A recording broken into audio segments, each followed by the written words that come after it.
Yeah. And I'm just having this thought, like buyers for the last year, outside the last 2 months maybe, were doing anything and everything to get a property. But also now it's like, sellers, guess what? The market is cyclical and the shoe is on the other foot. And you now have to do whatever it takes to get your property sold should you want to sell it.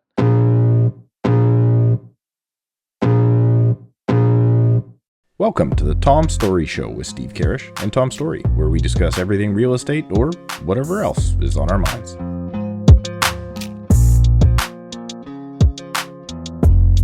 Yeah, wait, one last sip. If you need, actually, I always, Sydney, just a pro tip, I always have my mouse hovering over the mute button, so if I do have to... Okay.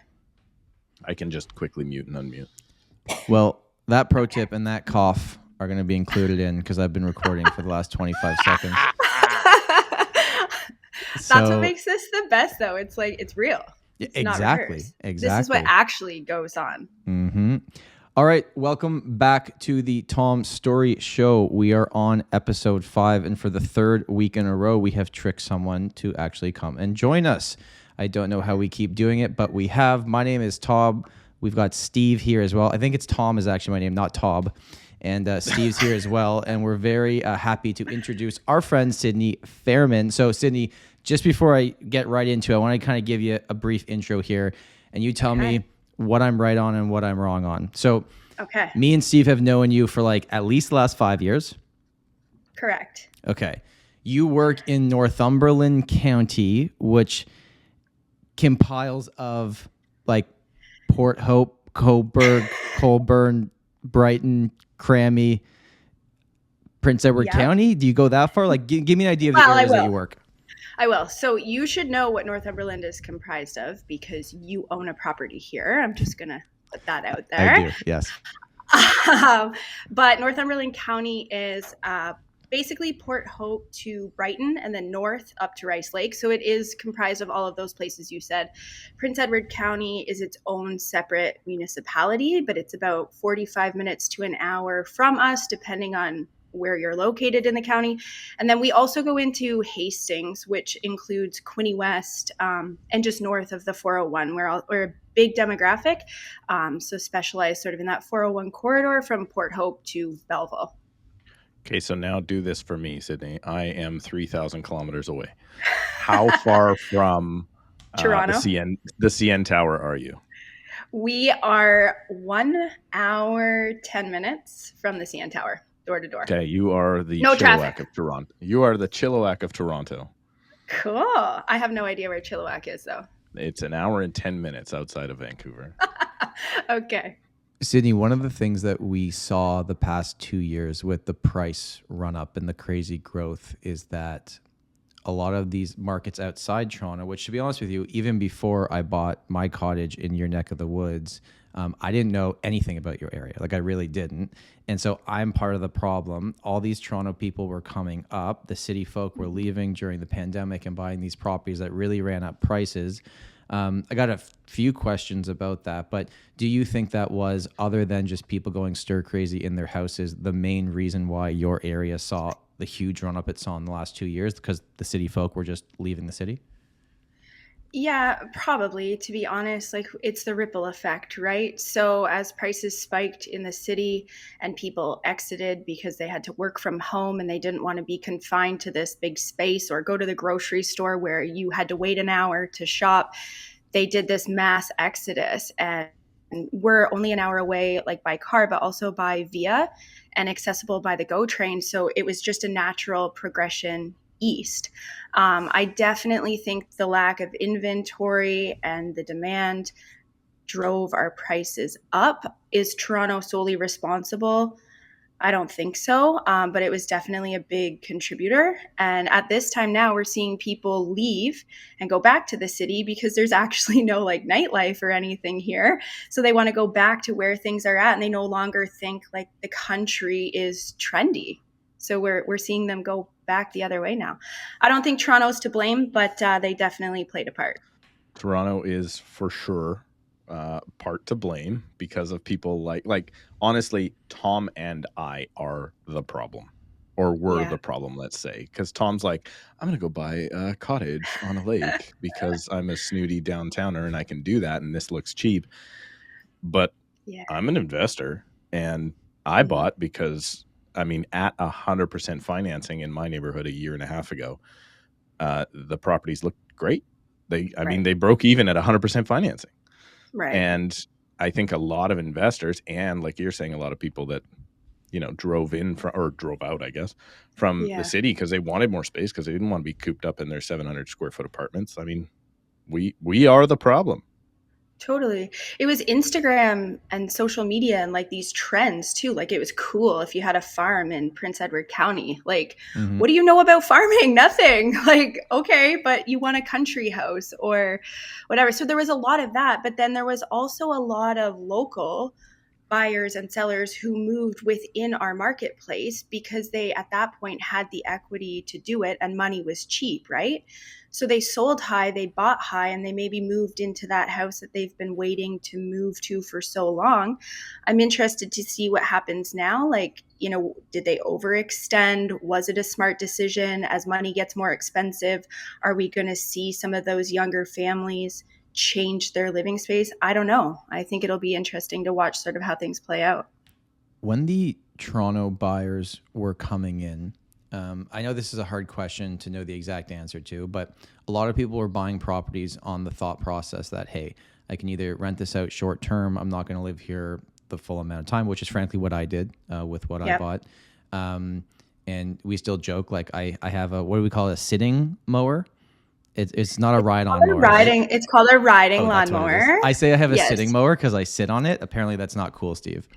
No, it's a riding lawnmower. You have a few things to learn about country life. We'll get to that, I think. I was talking to Brianna earlier, and we've got a few little digs for you on this podcast. But yes, riding lawnmower.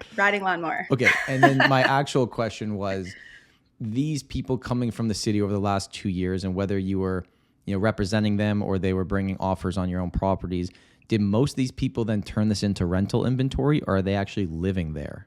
This episode of the Tom Storey Show is brought to you by the YouTube for Real Estate video course. Are you interested in creating an engaging, value-driven YouTube channel to help educate your client base on real estate in your market, as well as introduce a new revenue stream to your business? Perhaps you've already created a YouTube channel, but are struggling to gain viewership and the subscribers you are looking for. The YouTube for Real Estate course will provide you with proven tips and strategies on how to create and cultivate an engaging YouTube channel, as well as how to optimize your channel, resulting in higher viewership, subscribers, and yes, deals. But that's not it. I implemented YouTube in my business in early 2021, and it has easily been the best marketing source for meeting new clients that I have ever had in my business, period. Better than expensive geofarming, internet marketing, and open houses combined. And now it even rivals my repeat and referral business. If you would like to learn all the tips and tricks for meeting new clients using YouTube, simply go to Video Course Login or click the link in the description below and sign up for the YouTube for Real Estate course today. And learn a year's worth of my painstaking research of learning how to use YouTube for real estate in just a few hours by taking the YouTube for Real Estate course. So go to videocourselogin.com right now and use the promo code TOMSHOW at checkout. Again, that's videocourselogin.com, or simply use the link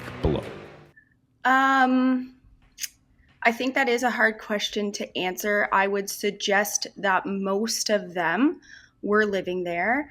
I think throughout Northumberland County, there are no restrictions when it comes to short-term rentals or licensed anything. So the opportunity for them to do that is there. I think maybe as they go back to the city now, maybe they'll use it as a second home with the odd, rental Airbnb type thing. But I didn't have, for the most part, a majority of buyers from the city say to me, we want to buy this and we're going to rent it out. We see that, I think, a little more often with the waterfront properties because they want to benefit from the use, but also offset the expense it is to carry that. But oftentimes people coming out of the city, our real estate by definition is so much cheaper. They have the equity or the space to buy something with cash and use it, let it sit, whatever.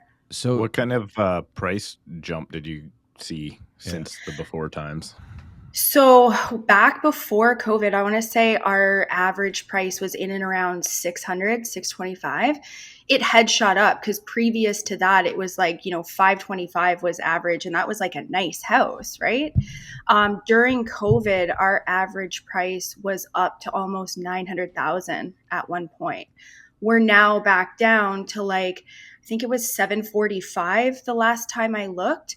So it's still now like a regular 3-bedroom, 2-bathroom home in a subdivision in Coburg, like a brick bungalow, you're probably looking at like 750 to 775, which is expensive in Coburg.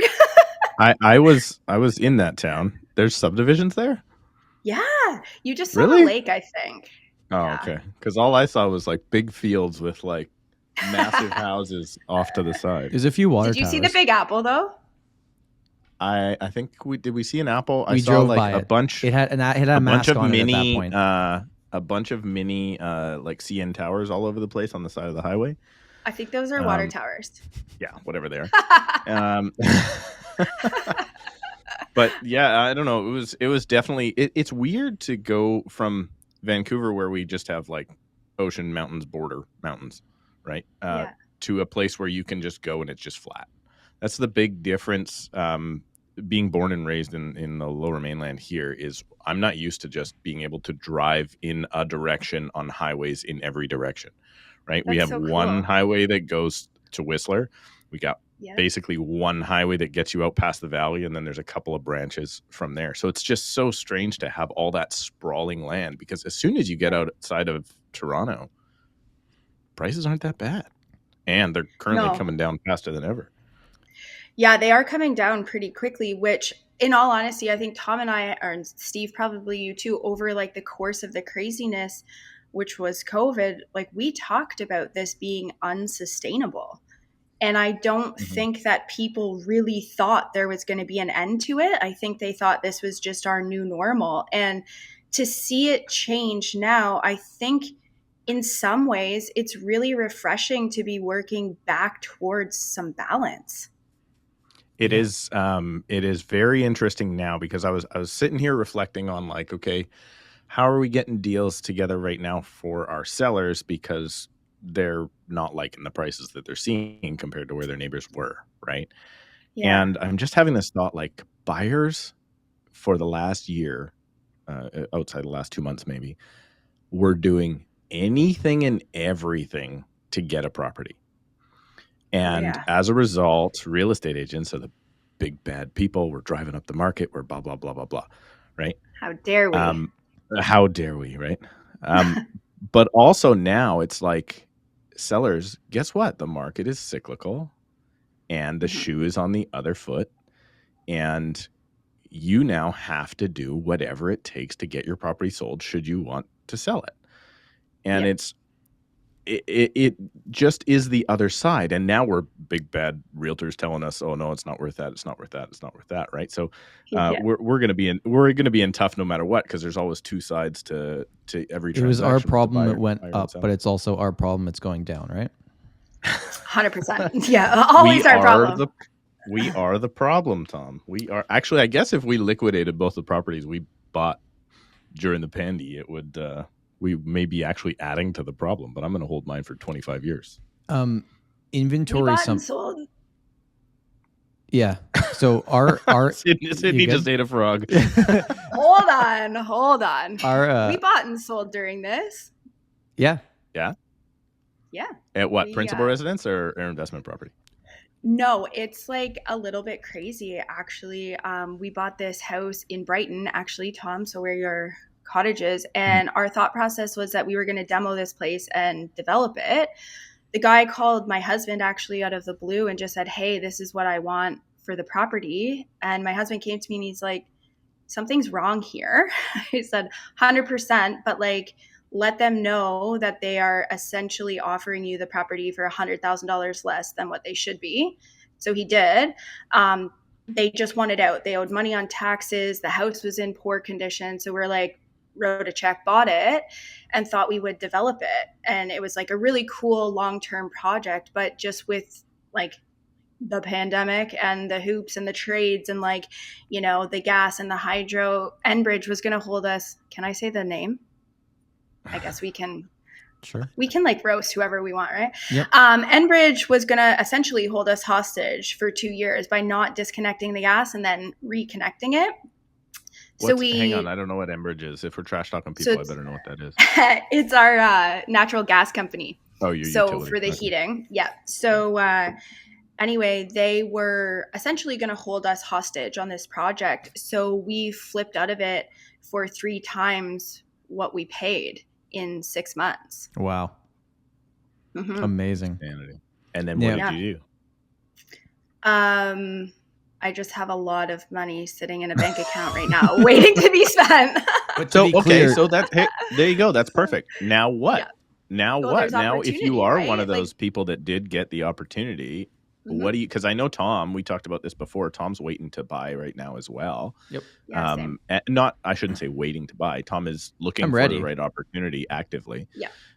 So now what? If you're one of those investors or homeowners that cashed out at the top, and I've got a few that are like March cash out amazing prices that have not bought, what do you do?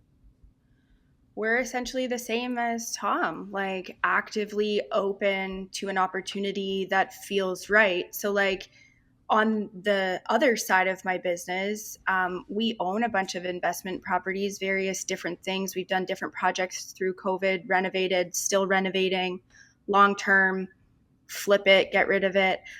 So I think now like there's an opportunity to diversify, whether it's Airbnb or a larger building, sort of branching out from that single family residential long-term tenant market. So Sydney, I don't know.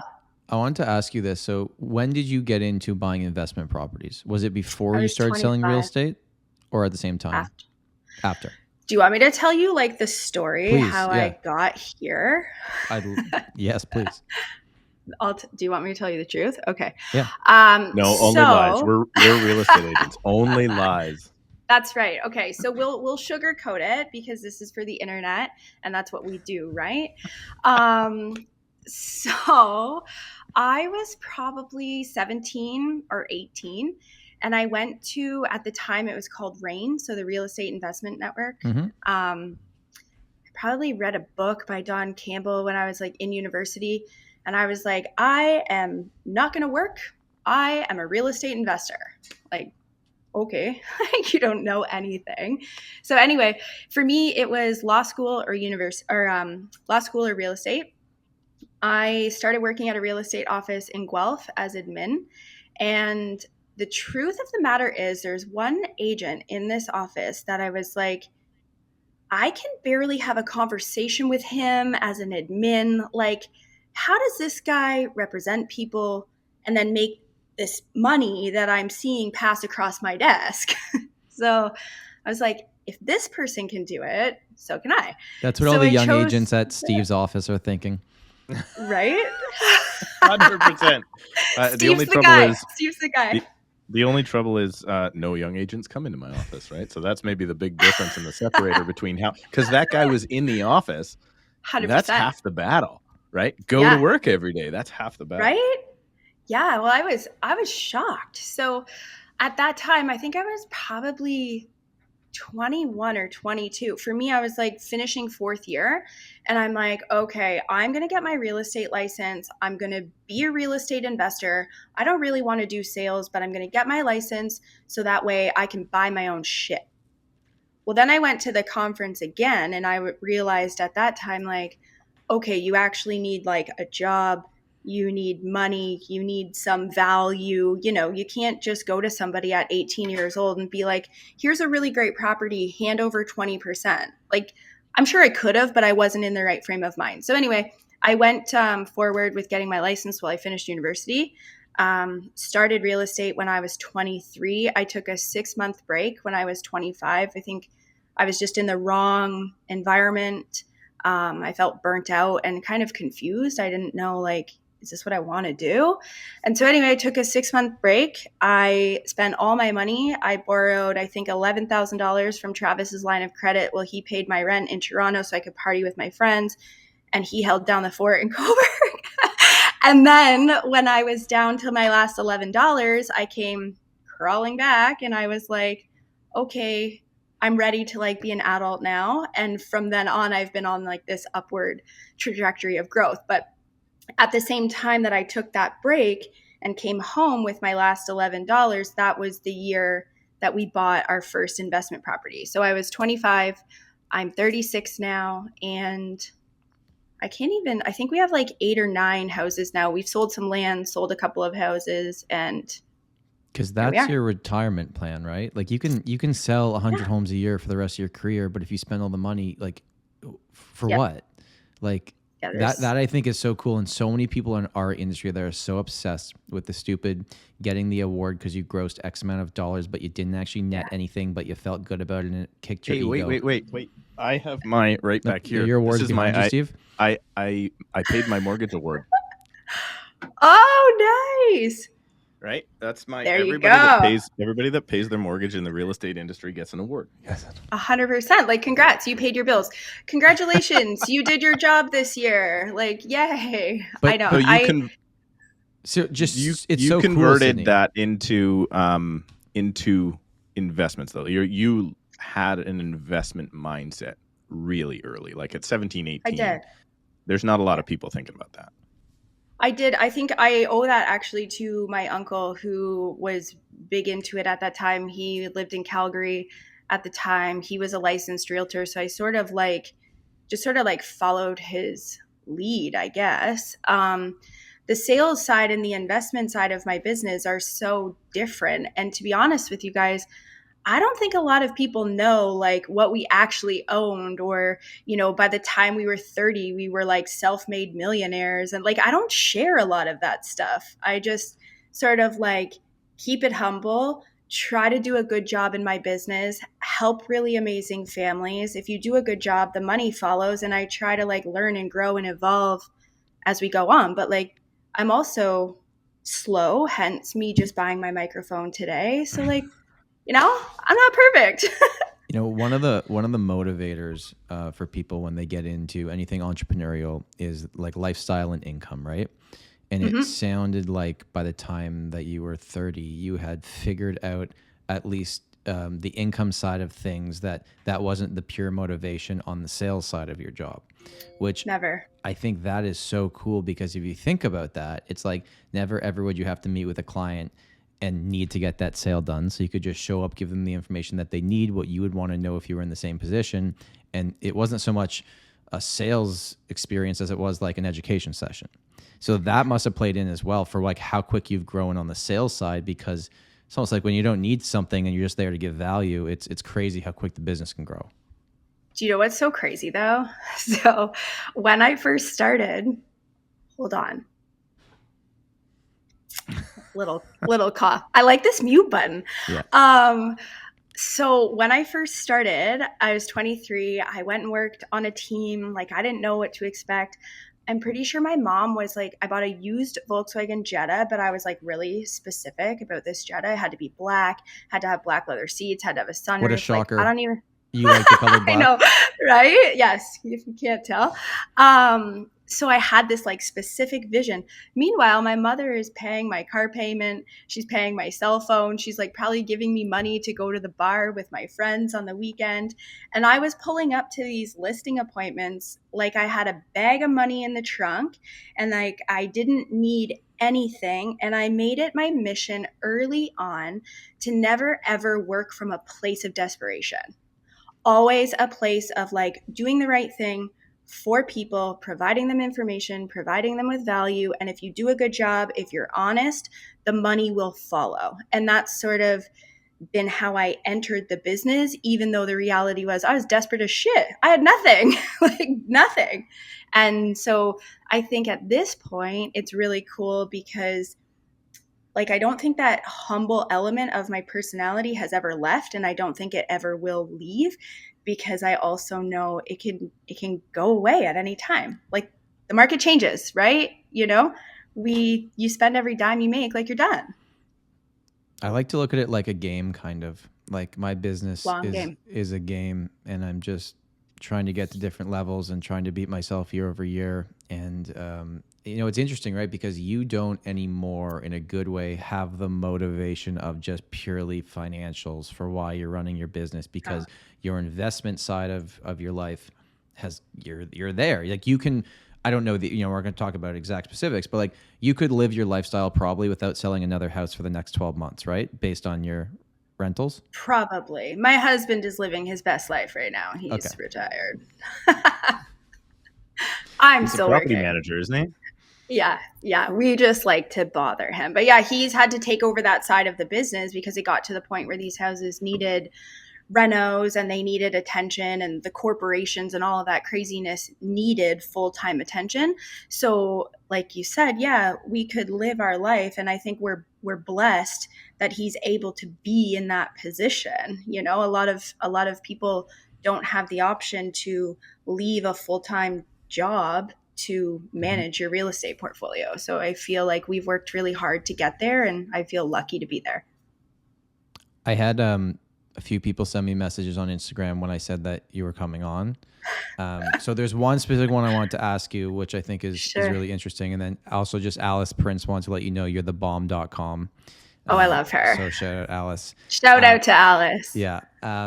Okay. So the big one that came up a lot was actually, I think people, when they look at your profile, they can tell that, you have a young daughter and you got a family. And how did you at that point, because you had your daughter when you were like 30? No, I was 33. 33. Okay. So you had your daughter. I'm an old girl. You had your daughter at 33, but your business, frankly, from the moment your daughter was born, has exploded in a very, very good way. So yeah, how did you do that? Like, do you have extra help? What was the mindset? Like a few people asked me that. They're like, what was it like to have a young child and be the person that was responsible for bringing in the opportunities for the business? It's, I think to this day, it still feels like a lot. I don't know. Like, I guess for me, I don't have this perfect like checklist that I could provide to another mom to say, this is how you build your business and have a baby. I think it came down to, obviously some support. Like we had a nanny for a very short period of time because COVID came around. So a very, very short window. I think I've had the opportunity to have good business coaches, good therapists, some Botox probably to keep me looking like I have my shit together. And through, I guess, like coaching and personal development and all of those things, plus my admin, we've developed systems and checklists. And when you have the ability to have some structure and someone guiding you along that path, it's made it easier for me to focus on the aspects of the business that I needed to. My daughter didn't go to daycare until she was, I think, 16 or 18 months old. I took her with me as a newborn. Like I came home from the hospital on a Friday, and on Monday she came with me to sign listing paperwork because I needed to go back to work because I was so sick. Like I just wanted to feel normal. So I think to feel normal for me is to be at work, and I need the external support like daycare, therapists, coaches, admin, and my team, which I've built basically since I had my daughter, to actually make it all work. Like there's no secret sauce. It's just I am me when I'm at work. But I think moving forward, what's really cool is my daughter only goes to daycare right now Monday to Thursday. So I really don't work on Fridays, and I stack my days between 9 and 3:30 because I drop her off and I pick her up, and like it feels good. And you can book your appointments around those times when you know you're going to be with family, which I think is so huge. Yeah, it's not perfect. Like there's, the odd weekend here and there, but I have a really great team behind me, which honestly makes the difference. Like without them, I wouldn't be able to be home. You said something, Sydney, that I think resonates with me a ton, which is, you feel normal when you're working, right? Yeah. And that gets so villainized in our society. right? Like you're Mhm. supposed to enjoy your time off only, and work is supposed to be terrible. And Yes. that is not what successful people do. And I heard it put this way, and it was the coolest thing I've ever heard, and it's stuck in my mind like peanut butter now, which is, for instance, exercise, right? Yeah. The person that is looking forward to the exercise or the result they get from the exercise is not going to do nearly as well as the person that enjoys doing the exercise. Yeah. Right. So I'm a prime example of that. I want to work out like crazy, right? Like you see me on my Peloton, I'm working out like crazy, but I work out because I don't want to be still chubby, right? But Right. the You're going to have to change your Peloton name. my oh no, it's still sitting anyway. But for instance, I have a brother that like his whole thing is he loves working out, right? Like he Right. likes being at the gym for as long as possible. So who do you think's in better shape, right? Yes. And now, to be fair, I'm that way with work, right? And I think that's probably something that the three people here on this call probably have in common, and a lot of the producers do. They enjoy the thing that they do, and they're not just looking for the money. So if you're trying to get into this business specifically because you think it's free time and money, first, well, you're wrong twice. You're wrong 100%. twice, right? 100%. You have to enjoy the fact that you work for yourself. Like I had a real job. Sounds like both you guys never had real jobs before. I know Tom hasn't, but I had a real job for like 10 years or more before.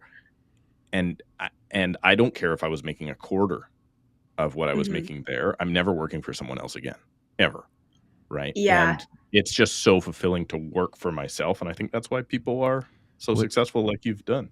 What do you think it is, Sydney? And Steve, chime in on this too. But, I think we were talking with Jordan on the last episode about this, how like we're in our own world and we're in coaching groups and masterminds and we speak with other top producers and we're kind of like, oh yeah, this is just the way it is, but it's not for 98% of the industry. So Sydney, what have you seen? Like, you're extremely successful in the area that you sell and you've built up a really cool team on the investment side as well. Like you've succeeded. And there are a lot of people that would love to be in your position. Can you point to any specific things that you learned along the way or mentors or coaches taught you that got here? Or because I can tell you, for me, it was mindset. I wasn't thinking big enough at the beginning. Like I didn't understand I could do this. And we play the imposter syndrome game and like, who am I to do this? But one thing I love about real estate is no one tells you when you can jump to the next level. No one tells me I can't list that house for $3 million because I can go in and do a great presentation and win over the trust of the clients, even if I'm 22 years old at the time. So on your side, what do you think it was for you that got you to where you are now?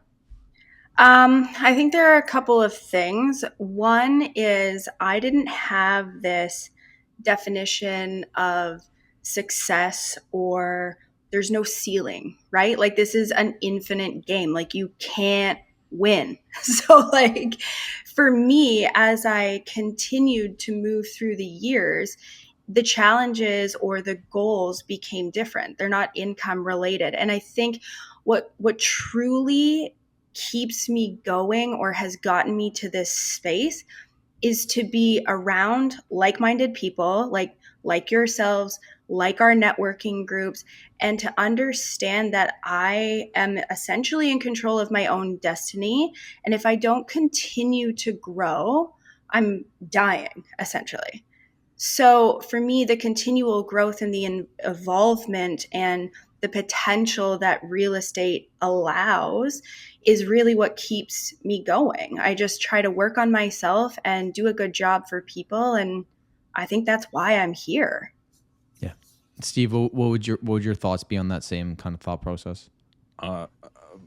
What she said. It is like, what's hard for me to imagine is that people go home, and I'm going to be as stereotypical as possible here, but people go home and they turn on, I don't know, what's a reality show right now? I would say Kardashians. Oh, the Real Housewives. Right?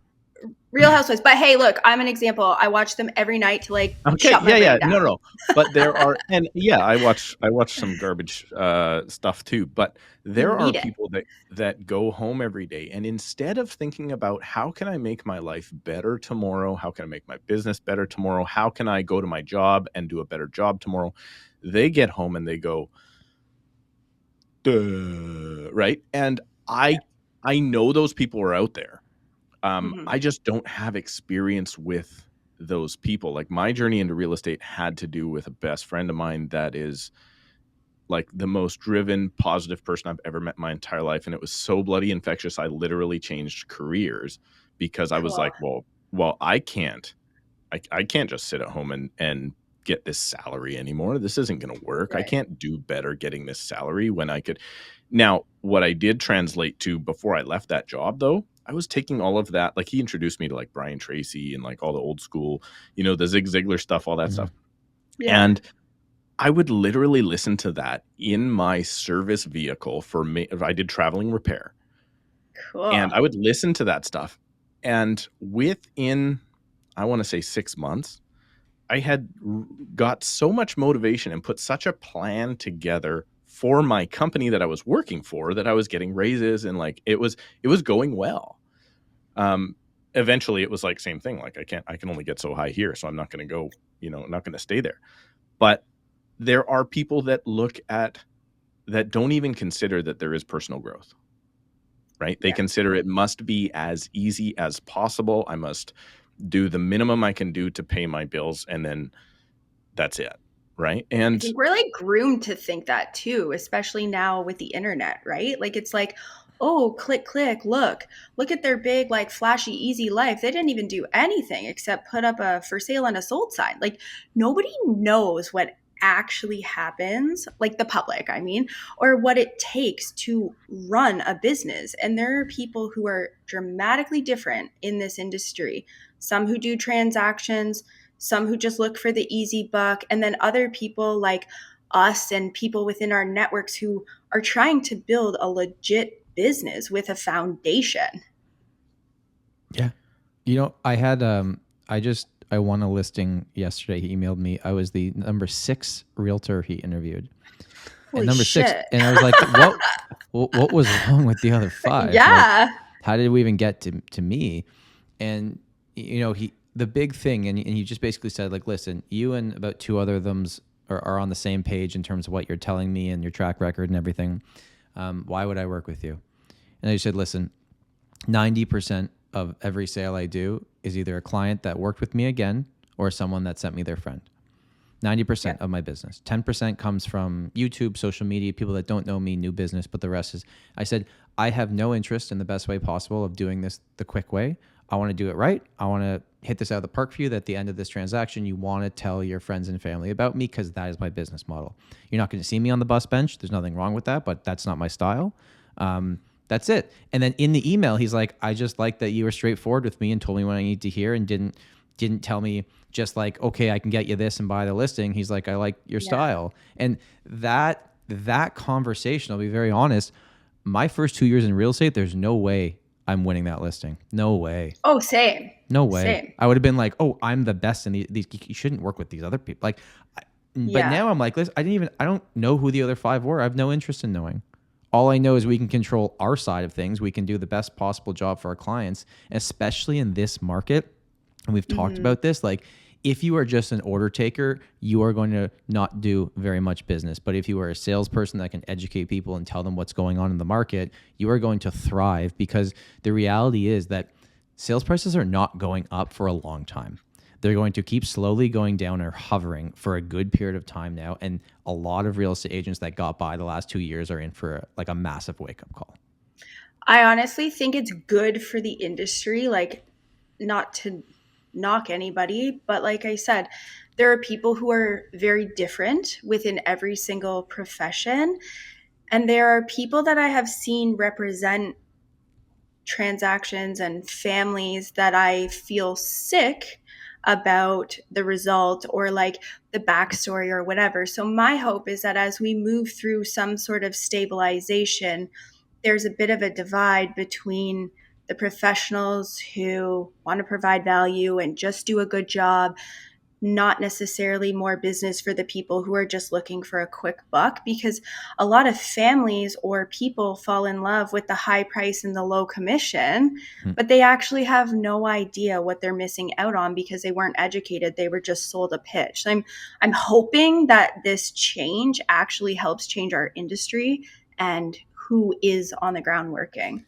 You know, one of the things I was wondering on your end of things is over the last 2 years, you probably had a whole bunch of real estate agents from the city of Toronto drive to your market that don't have access to your board and probably overpay for a few properties and have no idea what they're doing and ask a million questions. By like 300 grand. Yeah. Wait, don't have access to your board?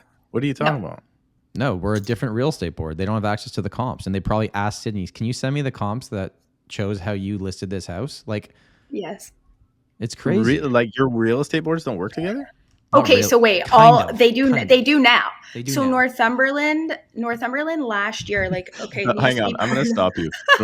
I just finished watching on Netflix The Last Kingdom, and Northumberland sounds like a very proper anyway, keep going. Sorry. I don't know that we're that proper out here. But our board used to be part of the matrix system, which essentially all of Ontario was on other than Toronto. TREB, God love them. They're like a big conglomerate that think they are the MLS. So, I mean, to be fair, we are the largest real estate board, I think, in the world. You probably are. Yeah. With Tom like 57,000 agents. Yeah. Tom is a TREB shill, just so you know, because he brings this up on every episode so far.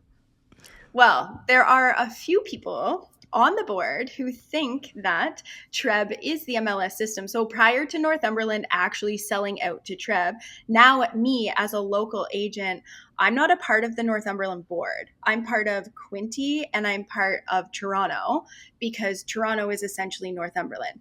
The reality is there are a ton of agents in the city who will drive out. Like, what is it, Tom? One in 4 agents on the Toronto board does 3 transactions or something like that. I think like 1 in 3 does 0, and then the other 30% do between 1 and 4, and then 20% of us do 80%. Yeah, it's like it's no different here really in terms of those percentages, other than Toronto has 57,000 members. So to grab a coffee, skip rush hour, drive an hour down the road, and grab a paycheck because you're going to pay $300,000 over asking, and our seller is going to be like, thank you. Of course, right? They're working from that place of money over value or actually being an expert in the market. And it's been sad to watch. I've personally had sellers who have taken advantage of it. And I've said, as a local, you take this money and you run. And I've also been on the other side of it where I've said to sellers, I'm really sorry that you had the experience and that you paid what you paid. I'm now here to deliver the truth, and that is your house is worth $150,000 less than you paid for it because you overpaid by $300,000. Yep. It's sad. But this is where our relationships are important. Like, I would refer to you in Toronto and you refer to me out here. I could drive an hour or 2 to the city if I wanted, but I'm not doing it because I can't serve my client. It must be tough because it's like we always talk about who this magical buyer is. And in Toronto, and I'm sure for Steve, for you, it was like, well, it's the foreign money. We want the foreign buyer who's going to overpay, right? And then you leave Toronto and you're like, we want those Toronto suckers. I want them to buy my house. So I'm sure a part of your selling strategy when you meet with clients is like, we have a big access to the GTA and you're with a brokerage that's massive in the GTA as well. And that all plays into it. But it's like your sellers want the Toronto buyers, but a lot of the Toronto They don't buyers, want the buyers. They want the money. They just want, fair. They want the money from the buyers. But the only way they're getting the money from the buyers, at least previously to where we are now in the market, is if they're working with an agent that knows nothing about your market, that drove an hour and a half. For sure. And didn't have access to the comparables and just did the deal. Are you seeing that still now as things have cooled off, or is it happening less? We still see it. Like I'm pretty sure on the Northumberland board, over 50% of the transactions done are done from out of town brokerages. So like the exit of realtors from the city to our location is huge. We're not seeing the multiple offers and the spike in over asking ratio. We're not seeing that anymore, but we are still seeing a ton of people from out of town come out here and sell. And they can now because they have access to the board. But it's also funny because they'll call and they'll say like, I can't find it. And I'm like, well, did you pull it up by the address? This is my favorite. Okay, I'm really nice, but sometimes I get really bitchy because I'm like, how can you serve your client? But I'm like, did you pull it up by address? They're like, well, I don't know where it is. Like they don't know the county to pick. And like the drop down doesn't actually drop down. You actually have to know where you're going and type it in. And it's like, how can you help these poor people if you literally have no idea where you are? I don't know. It is prevalent right now for us. It's always been a little bit prevalent for us because we are the board outside of Vancouver board. So there's Vancouver board, Fraser Valley board. And my understanding is, don't sue me if I'm wrong, Fraser Valley or Vancouver board, is that 30-ish% of our transactions in the Fraser Valley are done by Vancouver agents.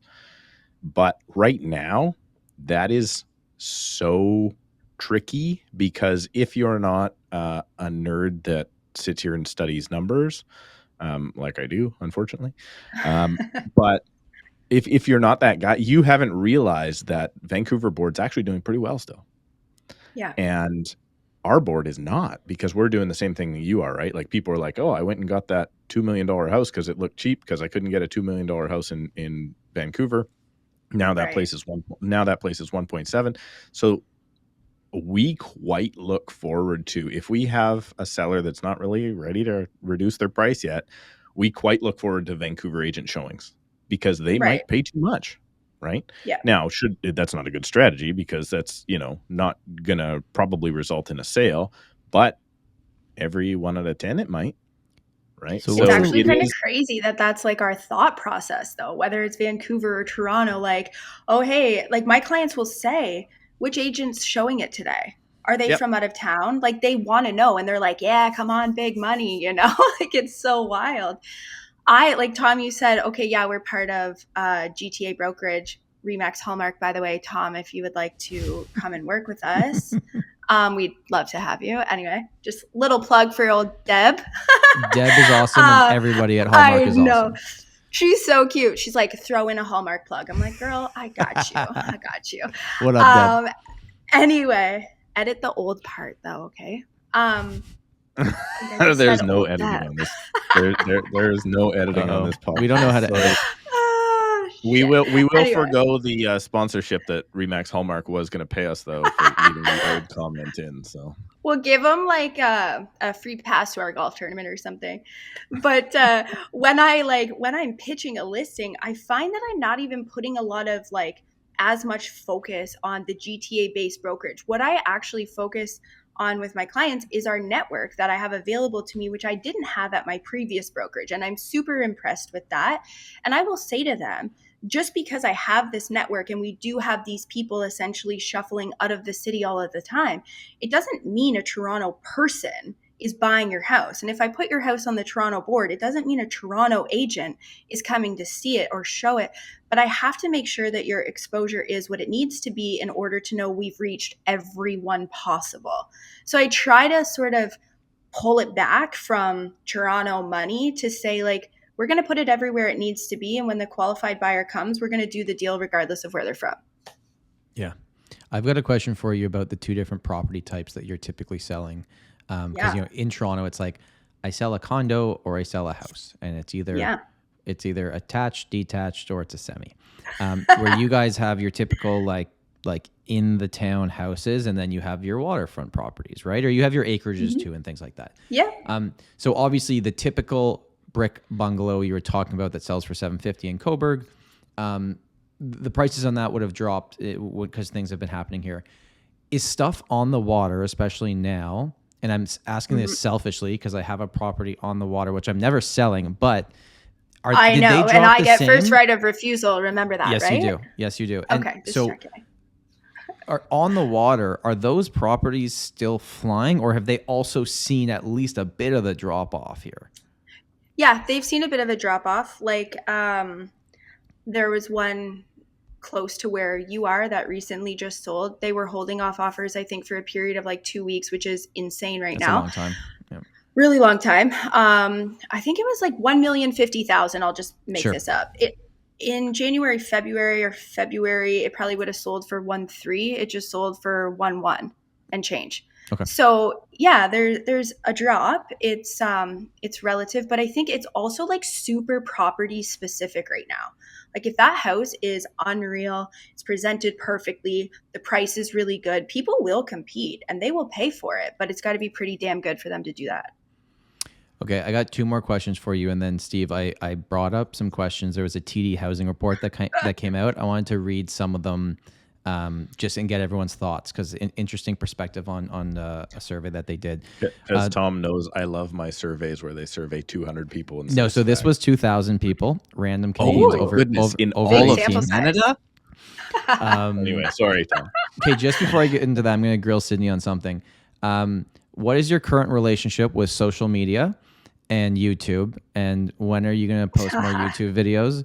And because your social media presence is awesome, by the way, you do a really good job on Instagram. Like actually, you do a really good job. I think a lot of people, because I know our audience is split between consumers and realtors, and if a realtor's listening right now, they're like, well, you know, all this social stuff that all you guys do you actually get business from that? It's very hard to track. But for you, like, you have a look, like your vibe, you get what I'm saying, right? Like you got a vibe. You got a vibe, right? It's like the black hearts in all of your posts, and just everything is like on brand. It's on brand. That's what I'm trying to say. Yeah. That's what I'm trying to spit out. Is you've got a really cool brand. Do people reach out to you and just like, I don't know you, but I know I see your stuff, and like I want to work with you because of how you present things? All your listings are like, they look amazing. Thank you. Yeah, they do. I get a lot of compliments. Like, your listings always look so wonderful. And that's who I am. Like, I'm super particular about my presentation. I like a specific photographer. I like towels during staging to be like, you know, level. Like, the details matter, and I'm highly detailed. So yeah, they do. My relationship with social media, I think, is like love-hate, or also grand plans and like a hard fail on the execution side of it. YouTube, yes. I feel like people don't give a shit what I have to say, so I feel like awkward talking, you know? You'd be surprised how many people listen to me and Steve so far. I'm getting a lot of texts and compliments on this podcast. I'm like, did you listen to us? Was it? I can't believe it. I can't believe it. I think it's like maybe I lack some confidence too, or like I second guess everything. I don't know. Well, it's one, you have to be okay with doing what it is you want to do. There is also, I wonder this, because I know Tom does really well on like social media with like Instagram and other stuff. Totally. Right? And I am strictly like, YouTube is the only thing that's ever got me business. And I'm like, okay, is it 8? Thank you. Still ahead of Tom by like four subscribers today. It's a tight race. It is a tight race, but like, I wonder if like is it my personality that only leads me to long form content people on YouTube, and would that work for you, or does something like Instagram fit the type of clientele that's going to most likely reach out to Sydney, right? Like that is, I've never, for all of the posting, ever had an issue or got any business out of other social media. Interesting. I think I'd have to like honestly try something. Like I want whatever it is I do, and maybe I'm still trying to like figure that out for myself. Like, what do I want people to know? Like, I'm not a let's post the stats every month on a fancy little graphic. Like, I know them, and I'm happy to share them. Hang on one sec. Is my face frozen for you guys? Yeah, but it's really funny. Yeah, it's so funny. Okay, let's keep going. I was like waiting for him to come back. If you're watching on YouTube, please screenshot this and send it to Steve. I'm going to take a picture. This will be the thumbnail. Do I come back out of this, or what do I do? Literally texting this to you. I I don't know how to get you out of this, Steve. I think you're stuck in. It's a great face too. Keep going. Let me see if I can mess around with it. Tom, I might pop out here. Stuck. Yeah, if Steve pops up, he'll pop back in. But yeah, because so the question he asked was basically just like, you know, short form or long form. I've been doing both, but finding the best results on long form. Do you think that if you had to choose one, which direction would you go? Probably short form. Yep. If I had to choose one. Yep. I love this. Like, this is so fun. I just don't think that I have it in me to host, but like I could be a regular guest. Well, we're definitely going to ask you to come back. So this has been fun. This has been awesome. I figured out what happened. Somebody sent me a message and tried to get my Wi-Fi, so I am frozen face, I think, for the rest I of it. literally can't quit his face. We're not going to edit this. We're going to leave it. Like, as long as you can hear Steve, if you're watching on YouTube, you'll just find this hilarious. Everyone that's only listening to this right now on podcast apps everywhere, go to YouTube to whatever minute mark this is and see where it looks like I'm trying to pass gas with my face frozen. They have to see this. I'm putting this on my Instagram story when we're done. Okay, so for the last like 5 to 7 minutes here, I just have a few headlines I want to read out. I just want to get initial reactions. Okay, wait, can I interrupt you? Yeah, please. I have a question for you. Yes. Did you or did you not have to get your SUV towed out of the ditch by my husband's truck in your very first winter at the cottage? Okay, so let's be clear. Well, the answer is yes. Here's what happened. Tell us a little bit more about that. Here's what actually happened. I had a speaking engagement for another ReMax brokerage, and I was doing their like big kickoff speaking. And oh, Steve's back. Hey, Steve. Oh, he's back. I'm back. I had to switch cameras, but I'm back. And there was a massive amount of snow that came down at the cottage, and it was in the winter. And was it really that much, or like a lot by Toronto standards? I just thought it was a lot, regardless. To be honest with you. Okay. Okay. Now my car, we had 2 cars up there. My car had all-season tires because I'm an idiot, and Brianna's You're from Toronto? Yeah, Brianna's car had winter tires, and I got down the strip. And then my thought was, okay, I got down the strip, like the private road. I'm on the main road now. I'm going to pull the car to the side because I don't want to leave it in the middle of the road because I just want to get it out.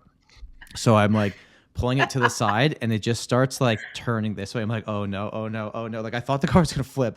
I just rolled into, like it didn't roll. It just fell into a ditch, and it was just stuck. So yeah, Trav, thank you for saving me. I do have a photo of it. Yeah. I'm not gonna. I just got a new dad car, so I got a bigger car with bigger wheels. That should be good for next year. With winter tires? I bought winter tires. Brianna forced me to. Okay. So yeah. Good. Yeah, you need those up and down the 401 from this country girl. No, I've learned that very, very well. All right. Let's get into this housing report, Thomas. Okay. So quick question here. All right. Well, not quick question. Here's my thoughts. TD put out a report on housing. I actually went on to CTV Live last night and talked about it. And it's funny. I find out about reports because the media asked me to come on and talk about them. I'm like, oh, I should probably read them because I didn't have any opinions going into it about an hour before. But I read it through, and I'll give you my opinions, but I want your opinions. First thing, TD says that Canadian home prices are expecting to drop by 19% by 2023 from the peak. I think in some markets that's already happened. Fair? We're already there. Okay, so that one's easy. They expect, this one I thought was big, they expect an additional 1.75% increase in the overnight rate, which would put us to 3.25. We're currently at 1.50. Pre-pandemic, we were at 1.75. If that happens, that puts variable rates at like 4.5%, 5%. Yeah. I agree. You think that's going to happen? I think that is true. Yeah, 100%. Yeah. Not 100 by 100%. I mean, yes, I agree. Not that I think it's going to for sure be that, but I would suggest that there's a very good chance. Do you really think we double from where we are now with the overnight rate? Because that would not be good for a lot of people. Like really, like I know there's a lot of people that hope the market crashes, but like it would put a lot of people in very tough situations. We've been there before. Yeah. No, I know. Yeah, but we haven't But it's just been there before. how fast it's rising. We haven't been there before, Sydney, because we haven't been there before at today's prices, right? Yeah, So you're absolutely that right. is that is the tough part. But they are going to battle inflation because of the money printing that was done, and when they instead of money print, start money burning or whatever, however they do it. This is how the Fed can control what values and prices and different things do. Now, are they trying to crash the housing market? No. Are they trying to get inflation under control? Yes. Do they get inflation under control with interest rate increases? Doubtful. Agree. I just hope they take a little bit of a break and they don't just do it every announcement they have, because I don't know. They might. We'll see. The back-to-back, I think, is tough for people. Yeah, like there was a 50 point on June 1st. In July, we're expecting a 75 pointer. Like, it's going to make a difference out there. And that's why I keep saying, like, if you're a seller and you want to get a price that was in February, you're awaiting years. It's not coming back. 100%. It's not coming back. This is why what I just said there worried me a little bit. 40% of Canadians don't know the difference between a fixed and a variable rate. Agreed. Okay. How does that make you feel? So, Nervous for them. Tom, I will say that personally, I know you've always been a variable rate guy. I've always been the other way. I am concerned right now for gambles people are making just because the payment is lower right now. Mm-hmm. Now, do I think that's probably still going to be better for them in the long run? Maybe. But my conservative nature says, people are doing what I said. They're looking at only the lower payment, and they're not looking at the purchase price. And I think you should only look at lower payment, but I think you should have looked at lower payment with higher prices previously with lower interest rates for 5 years. I think that would have been a better, smarter move, because I don't think in 5 years it's going to be in bad shape, but there's a very good chance there will be people that did buy in March and April and May at high prices, and then they switched to variable, because don't forget, everybody in February and March, beginning of March anyway, probably went in 5-year fix, so they're probably going to be okay for the next bit. But those people since that are picking variable, personally not a fan. We've got a combination of both. And right now, my one variable rate mortgage is stressing me out just because I've got to re-rent that property. Mm-hmm. So now I've got to try to guess what the bank is going to do and make sure that I've built in enough of a buffer for rates to continue to rise. Are you seeing the rental prices in your area also go up like we're seeing?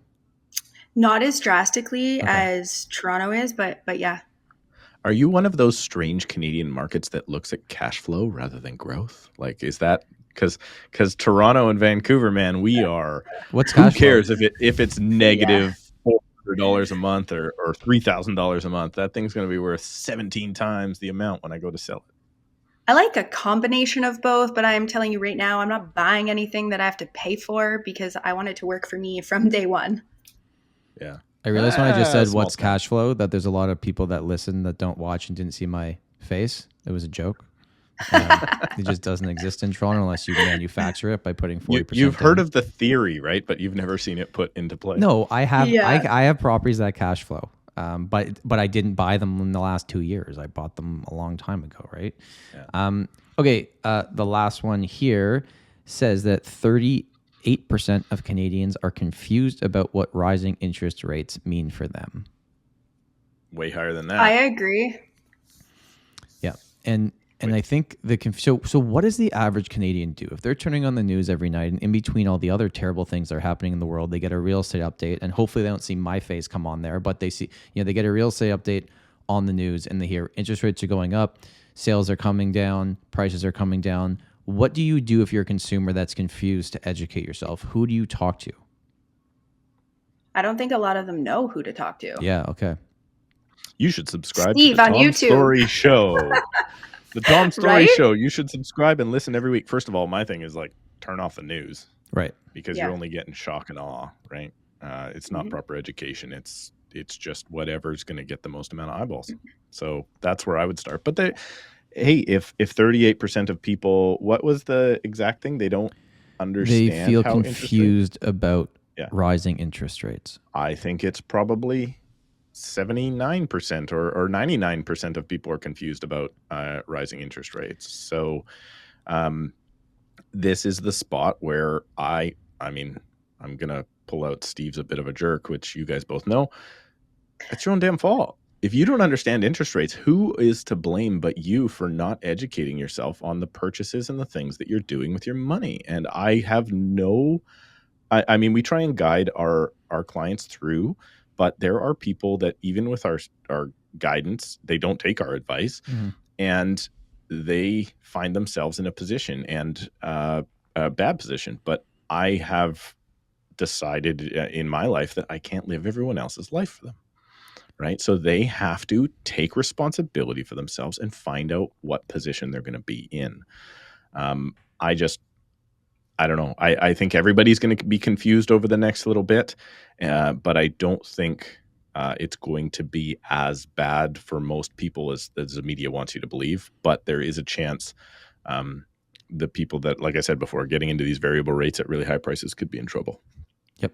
Which is, it's also going to be worse in Yeah, sorry, go on, Sydney. It's going to be worse in some places than others, right? So the news is like this big bad blanket statement, but hopefully the people listening, watching, sharing this, whatever, can connect with their people who are confused and connect them to somebody like us or whoever they know to get some actual guidance on the facts. Do you want, like for instance, do you ever hear you would never, that I think it was West Vancouver, I'll be in such trouble if I say this wrong, but I think it was West Vancouver in 2021 dropped 2%.